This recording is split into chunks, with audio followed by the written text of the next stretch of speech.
Saudi প্রবাসীদের জন্য দারুণ সুখবর। সৌদি প্রবাসীরা যে কোম্পানিতে কর্মরত আছে তাদের আকামা ফি বৃদ্ধির কারণে যে সকল কোম্পানিতে লোক ক্ষতিগ্রস্ত হয়েছে তাদেরকে ক্ষতিপূরণ দেওয়ার সিদ্ধান্ত নিয়েছে সৌদি আরবের কর্তৃপক্ষ।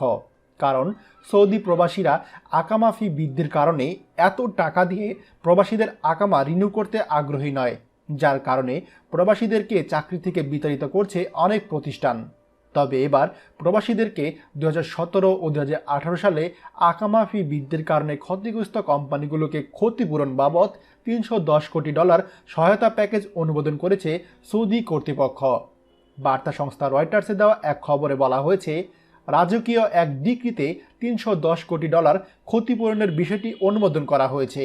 এছাড়া সৌদি আরবের শ্রমমন্ত্রী আহমেদ বিন সোলাইমান আল রাজি এক টুইট বার্তা জানিয়েছে, এই উদ্যোগ বেসরকারি খাতকে শক্তিশালী করবে এবং কর্মসংস্থান বাড়ানোর পদক্ষেপ গ্রহণ করতে কোম্পানিগুলোকে উৎসাহিত করবে। যেসব কোম্পানিতে প্রবাসী কর্মীর বিপরীতে সমান সংখ্যক সৌদি কর্মী থাকবে সেই সব কোম্পানি এই সুযোগ সুবিধার আওতায় থাকবে। এছাড়া যেসব কোম্পানিতে বিদেশি কর্মীর তুলনায় দেশি কর্মী সংখ্যা কম সেগুলোর কর্মী সংখ্যা সমানুপাতিক হারে পৌঁছালে ওই বিশেষ সুযোগের আওতায় বিবেচিত হবে। সৌদি সরকারের এই উদ্যোগের ফলে একদিকে যেমন সৌদি কোম্পানিগুলো উপকৃত হবে, তেমনি অন্যদিকে কোম্পানিগুলোতে চাকরিরত প্রবাসীরাও উপকৃত হবে।